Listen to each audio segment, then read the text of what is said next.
When the world gets loud and messy, what if your greatest power is the one no one sees your silence? In the midst of chaos, there is also opportunity. Sun Tzu wrote that centuries ago, and the Stoics would nod in agreement. Because in Stoicism, silence isn't emptiness, it's presence. It's the moment you step out of the storm and into your center, steady breath, steady mind. Think about the last time everything hit at once. The emails, the arguments, the pressure to respond right now. Most people react. A Stoic resets. In that reset, silence becomes a strategic choice. You listen deeper, you see clearer, and you decide from strength, not stress. Picture this. You're in a tense meeting.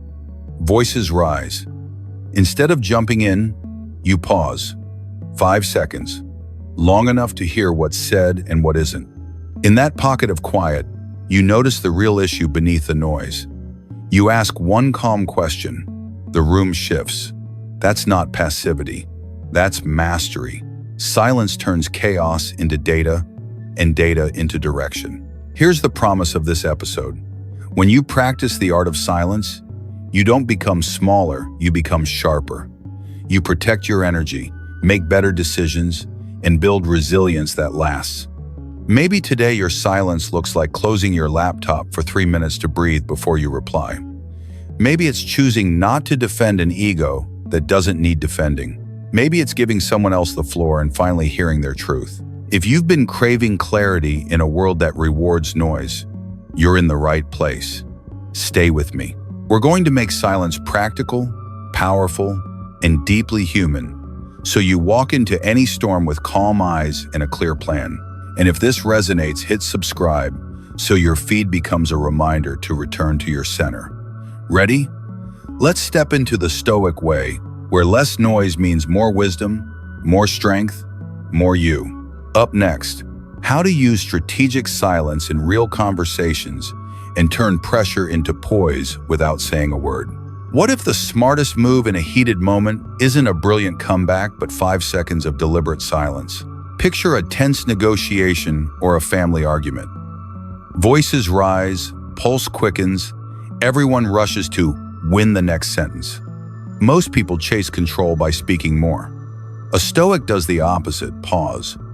In that small, chosen quiet, you flip the game. The other side starts guessing. What are they thinking? Did that point land? Are they firm or flexible? Uncertainty nudges them off rhythm, while you regain yours. Silence isn't passive. It's a strategic timeout you call on purpose to see the floor from above. Here's how it works in real life. In a meeting, someone throws a sharp critique. Instead of defending your ego, you take one slow breath, count to 5, and listen for layers. Not just what's being said, but what's driving it. Fear, pressure, missing context. You jot one line. What's the real constraint? Then you ask a calm, precise question. Watch the room tilt. Silence gave you space to observe, analyze, and plan your next move with clarity. It also signaled self-control, wisdom, and temperance, the Stoic virtues that turn reaction into leadership. Try this simple protocol the next time stakes feel high. Pause on purpose 5 seconds. Eyes softened, jaw unclenched. Scan for signals. Words, tone, breath. What's not being addressed? Mirror and clarify. It sounds like timing is the real worry. Did I get that right? Decide with restraint if a reply adds value. Speak. If not, let the moment work for you. You'll notice 2 things. Others reveal more than they planned, and your choices get cleaner. The loudest voice stops being the one out there. It becomes the steady one inside. Ask yourself, in the last 24 hours, where could 5 seconds of silence have saved you from a sloppy email, a defensive tangent, or a promise you didn't need to make? That's the hidden ROI of quiet. Fewer mistakes to fix, more leverage to use, and a reputation for being the calm in the storm. Silence doesn't shrink you, it sharpens you. It turns chaos into data, and data into direction. Keep that edge next. We'll remove the noise that steals your focus so silence has room to work for you every single day. What if the calm you're chasing isn't missing, it's just buried under pings, tabs, and one more thing, alerts? We live in an always-on world, and it's splitting our attention into confetti. You can't practice stoic clarity with a mind that's constantly being nudged. So today, let's build a simple system to cut noise and feed your silence outside and inside.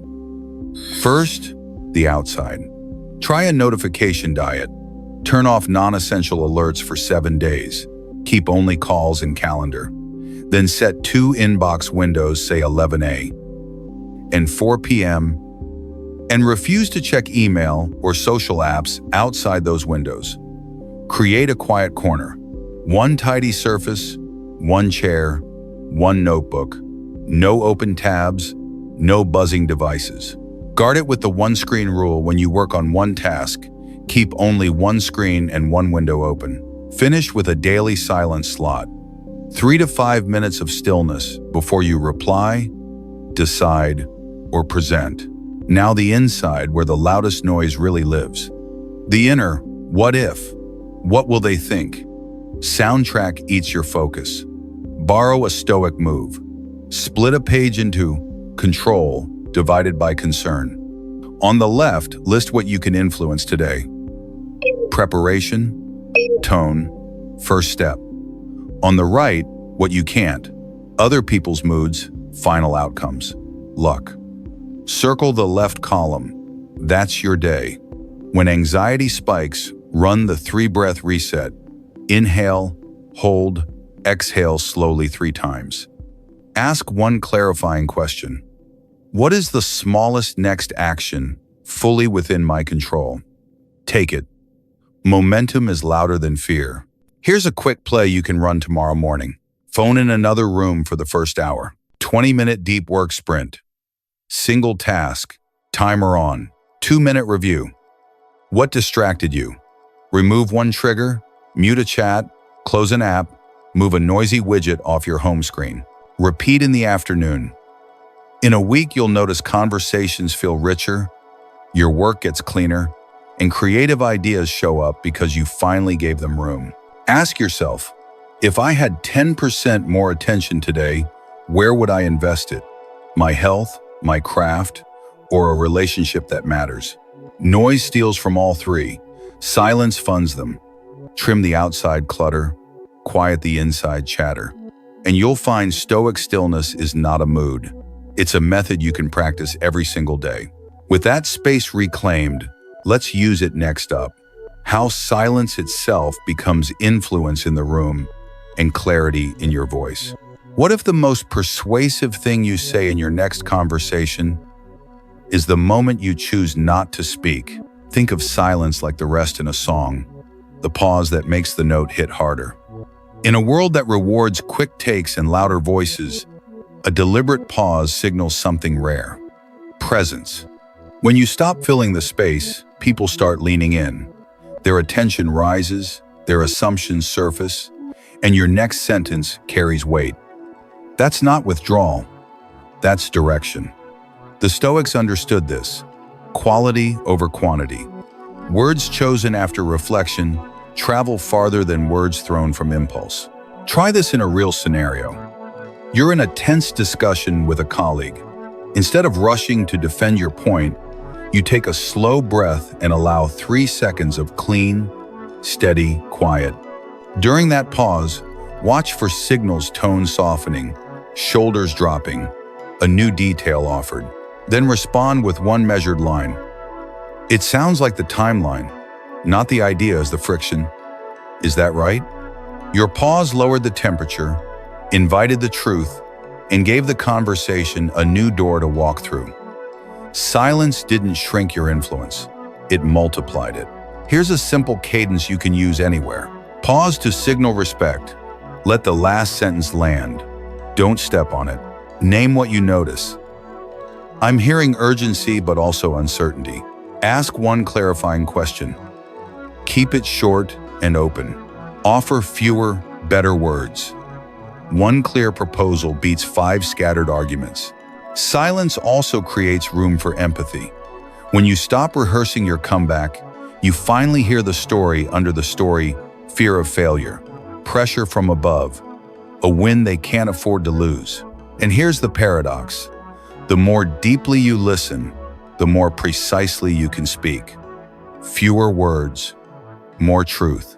Fewer speeches, better outcomes. You leave with less regret and more connection, which is exactly what your nervous system needs to recover after hard conversations. Ask yourself, in the last disagreement you had, which sentence would you erase if you could? Now imagine that sentence replaced by a calm, thoughtful pause and the better question that would have followed. That's influence built on restraint, not volume. That's how silence turns a crowded room into a focused room and a random chat into a real conversation. Next, we'll take that presence even deeper, using silence to strengthen your inner core, so you walk into tough moments with steady breath and unshakable clarity. What if the strongest part of you isn't your willpower or talent, but the quiet room inside your mind that no one else can enter? Silence is mental training. Think of it like strength work for the mind.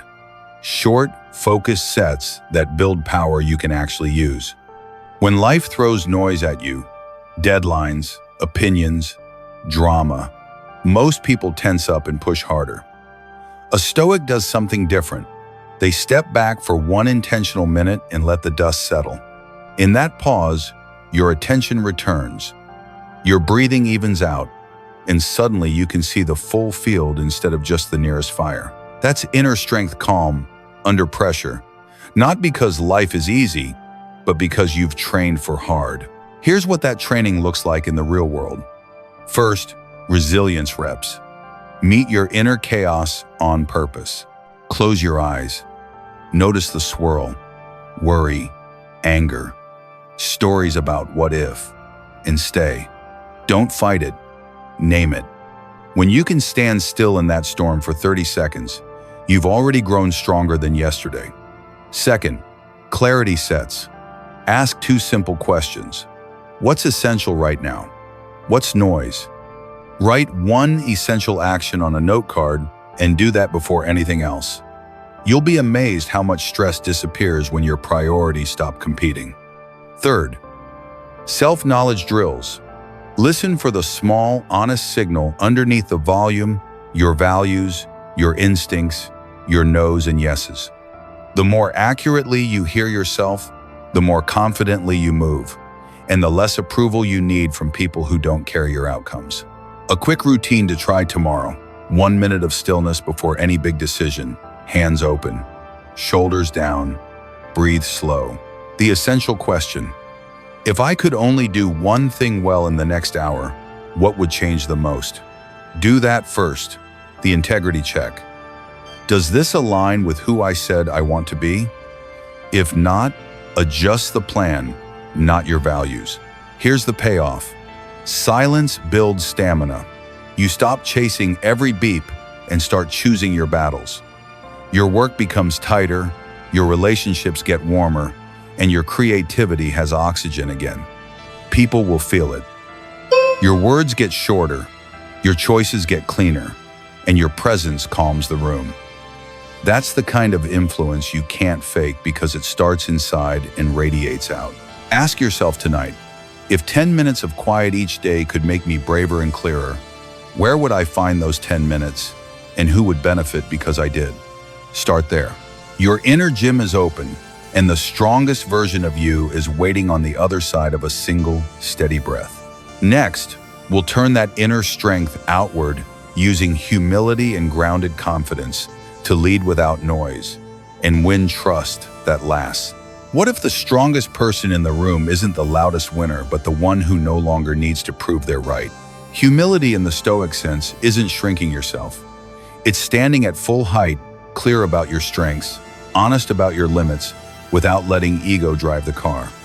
When praise comes, you don't inflate. When criticism lands, you don't collapse. That balance changes everything. Your decisions get cleaner, your stress drops, and your value stops depending on whether people clap today or not. Think about the last time you argued just to protect your image. Did it move the work forward or just drain your energy? Here's a simple way to practice. Before a high-stakes conversation, do a motive check. Am I trying to be useful or to be admired? If it's the second, breathe, reset, and choose usefulness. During the meeting, try one beat slower. Wait a second before you speak and ask one honest question. What am I missing? That one line is a bridge, not a sword.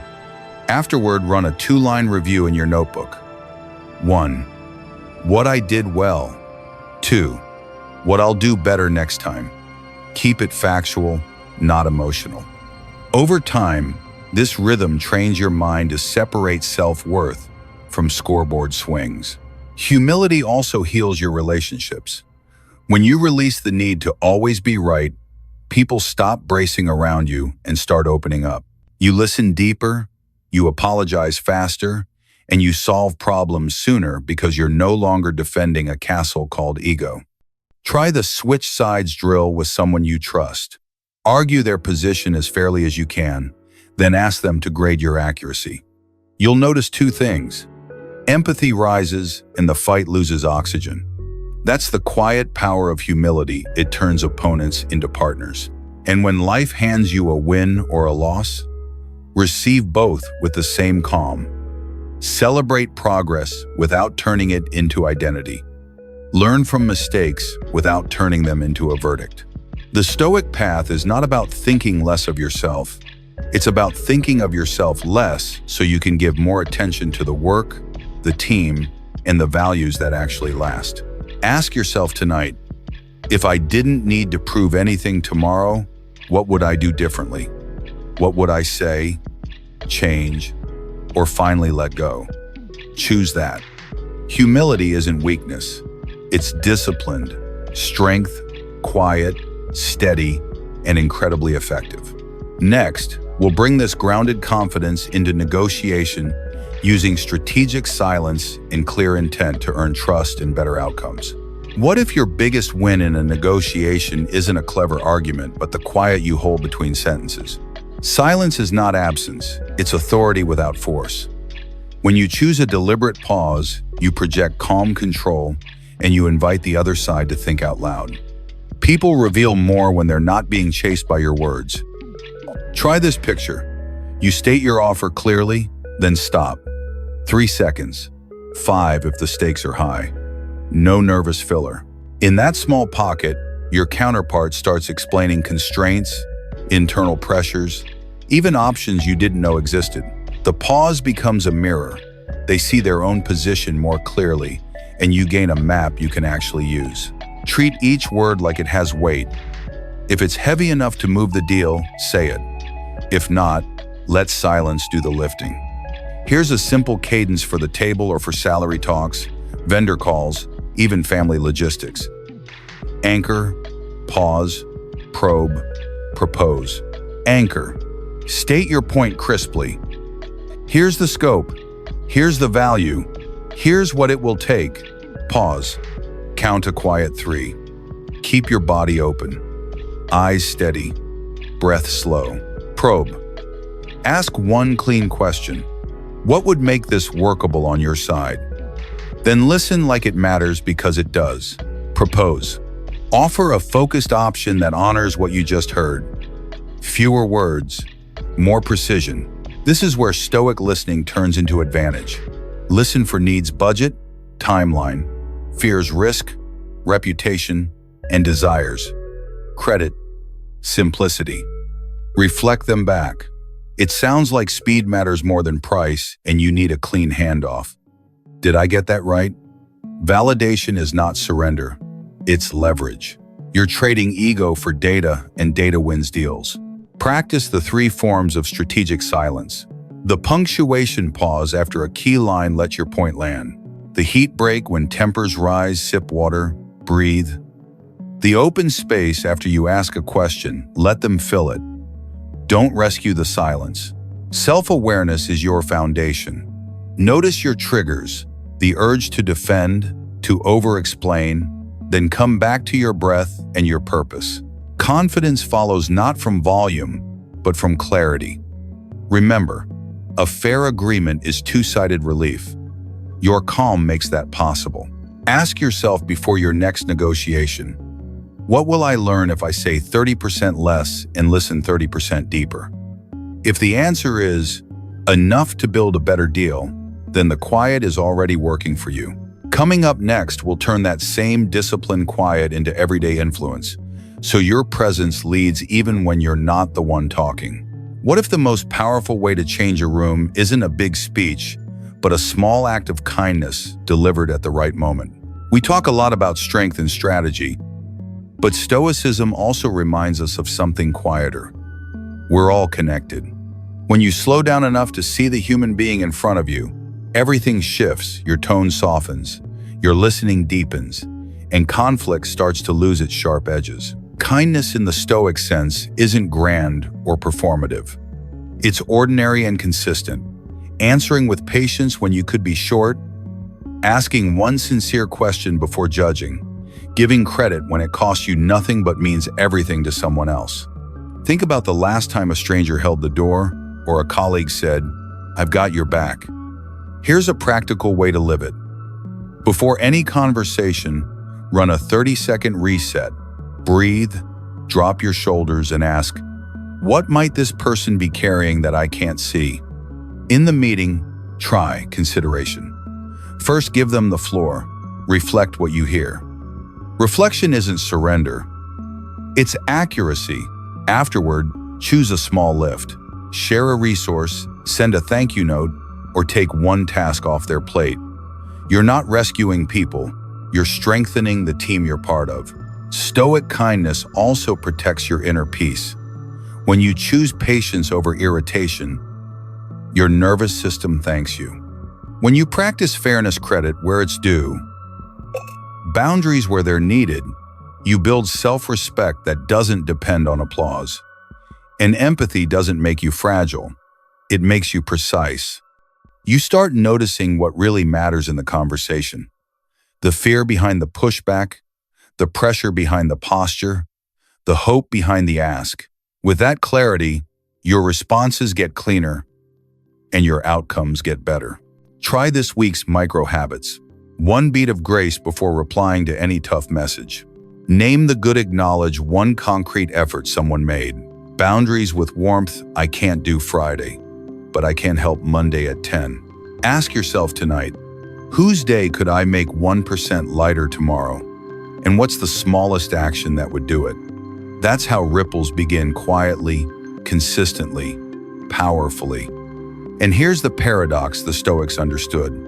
When you lift others without losing yourself, your influence grows without noise. Next, we'll turn that empathy into a superpower for deep listening, so you catch what's really being said and lead with clarity, even in high-pressure moments. What if the smartest thing you say in your next conversation is the question you ask after 10 seconds of real silence? Deep listening isn't waiting for your turn, it's choosing to understand. In a noisy world, that choice is rare and magnetic. When you listen beyond the words to the feeling, the intent, the pressure behind the posture, you honor the person in front of you. Dignity rises, defensiveness drops, and truth starts to surface. The Stoics knew this. Clarity is a virtue, and you can't get clarity if you're busy rehearsing your comeback.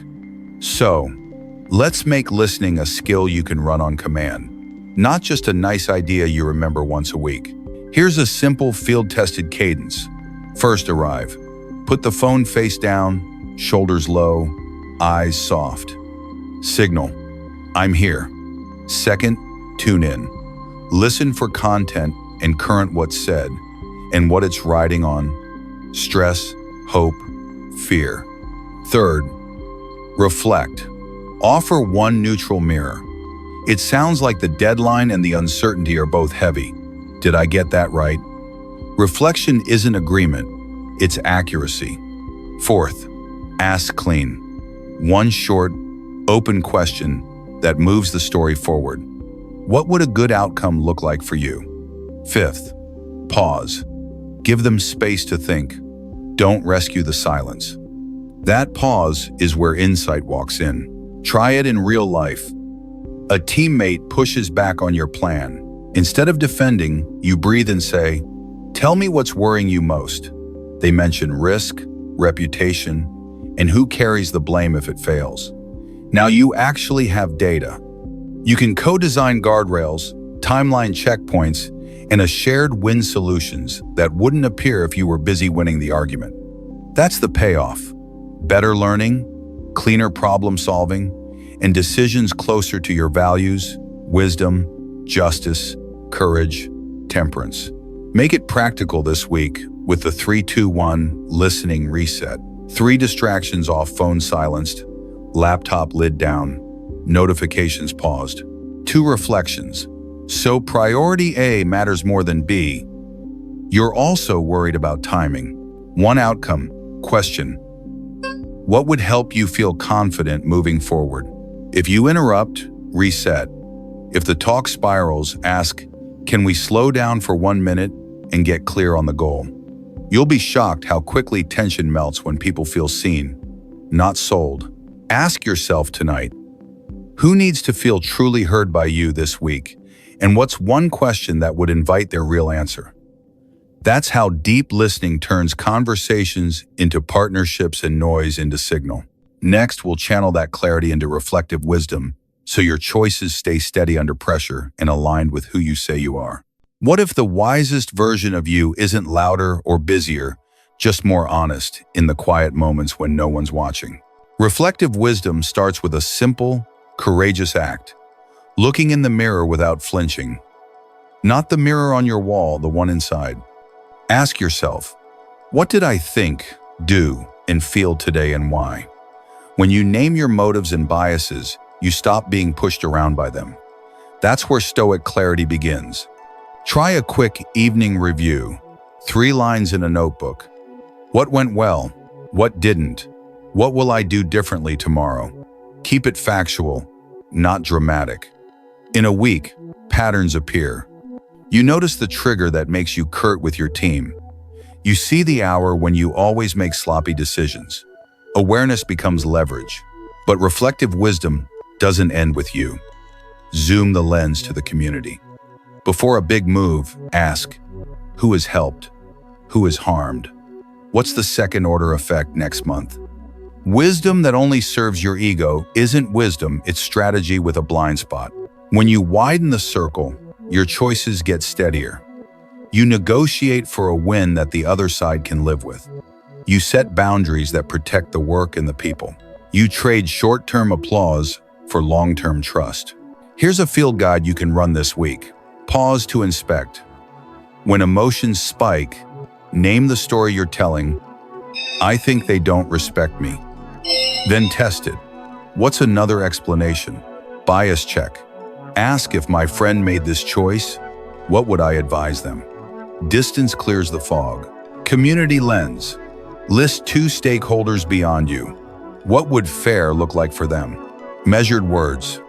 If a sentence doesn't move the goal or heal the room, don't say it.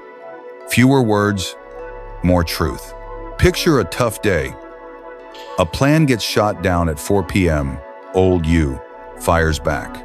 Reflective you steps out for 2 minutes, breathes, and writes, fact, the timeline slipped. Propose a smaller milestone by Wednesday. You walk back in calm, not because it's easy, but because you chose integrity over impulse. That consistency compounds into resilience. You bend without breaking, learn without blaming, and keep moving without losing yourself. Tonight, give yourself 5 quiet minutes. Ask, what did I learn? What value led my actions? What do I want to practice tomorrow? Small questions, big trajectory. Reflective wisdom isn't a mood, it's a method, and it turns everyday moments into training for the life you actually want. Next, we'll put this wisdom to work under pressure, transforming setbacks into strength and building stoic resilience you can rely on when the heat turns up. What if your toughest setback this week isn't a dead end, but the exact training weight that makes you stronger? Resilience, The Stoic way starts with one decision. You don't control events, you control your response. That shift turns chaos into curriculum. 3 pillars make it real. First, acceptance. Not resignation, discipline. Name the facts without drama so your energy returns to action. Flight canceled, deal delayed, health scare. Say, this is what is. Then ask, what's still in my hands? Second, perspective. Most pain grows in the story we tell about the event. Zoom out.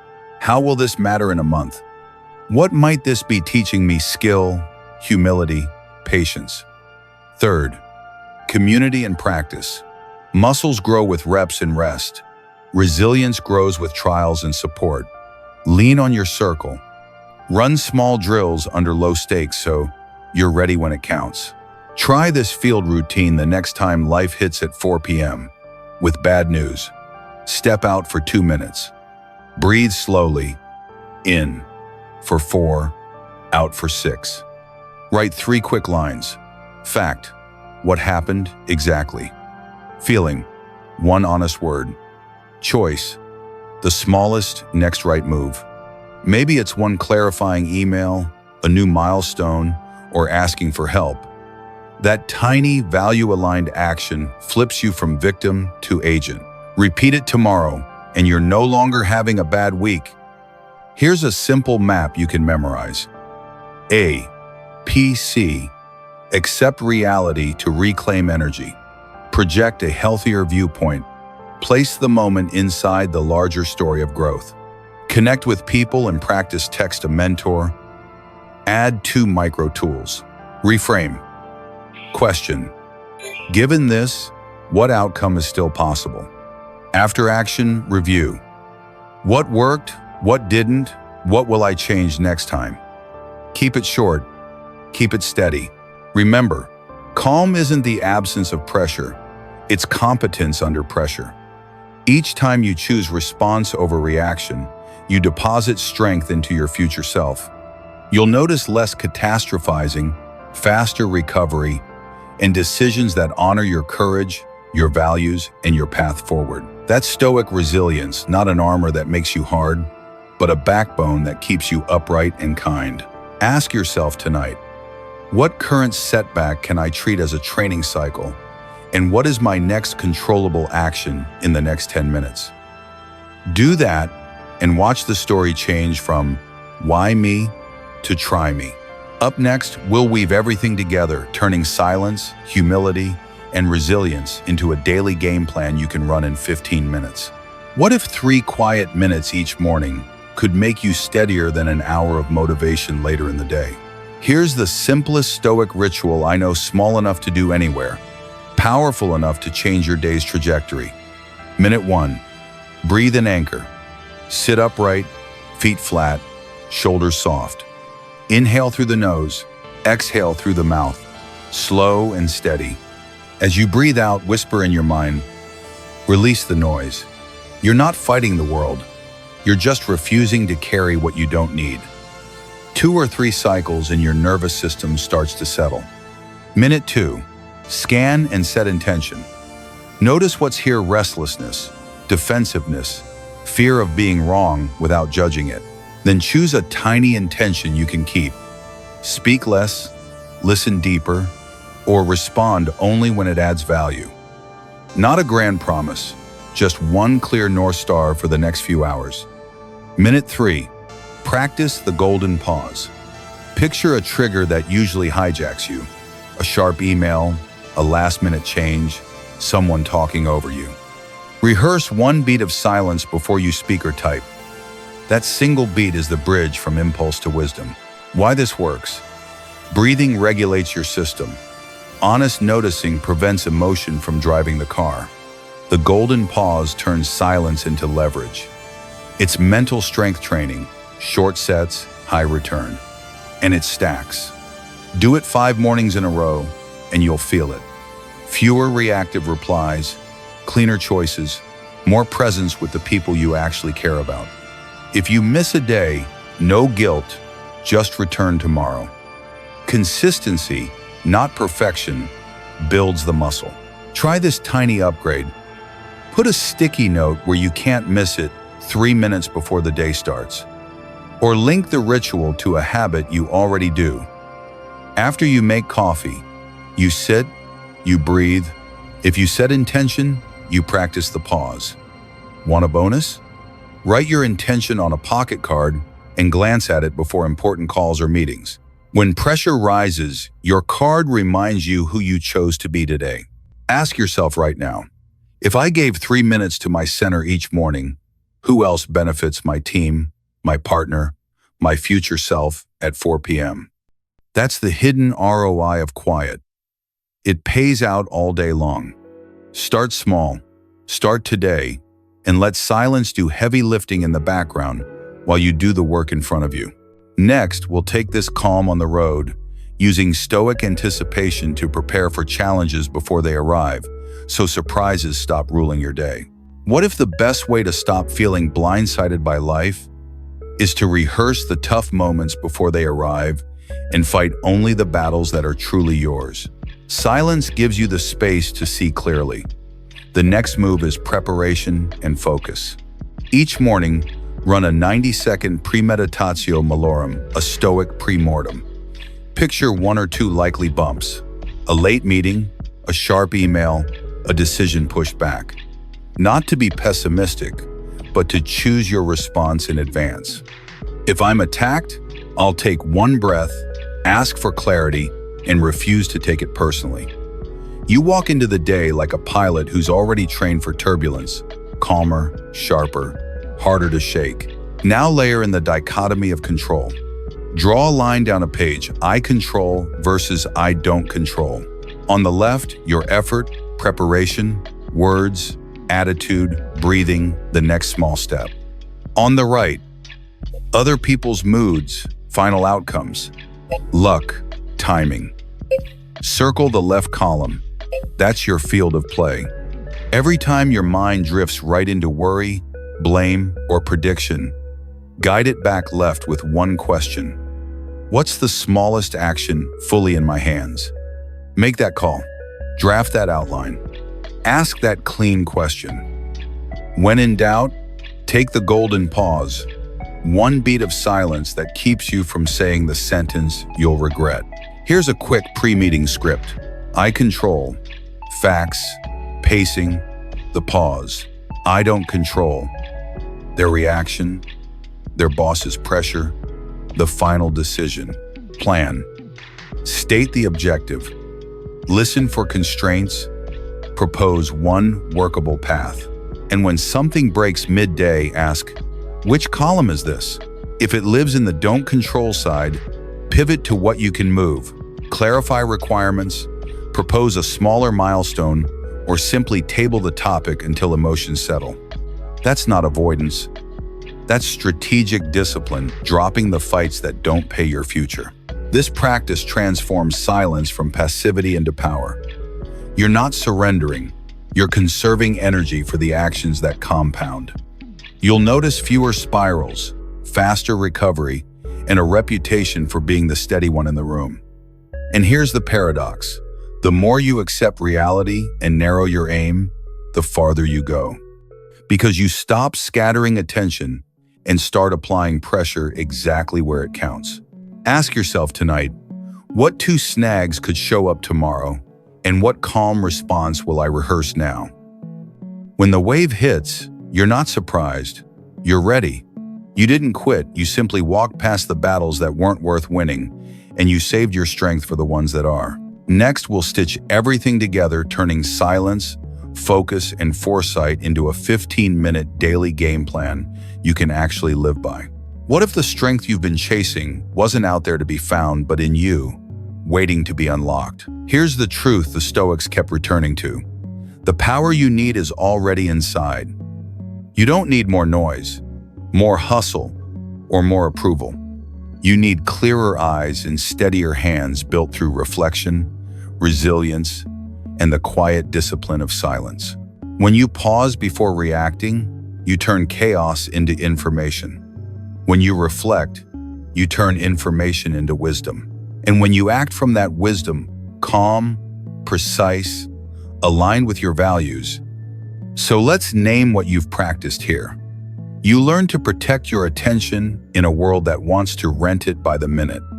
You learn to use strategic silence so your words carry weight. You learned humility, the confidence that doesn't shout, and the empathy that turns conflict into collaboration. You train the inner muscle of resilience. Accept reality, reframe the story, take the next controllable step, and you built a simple daily ritual to keep your center steady, even when the day isn't. None of this is theory. It's a method repeatable.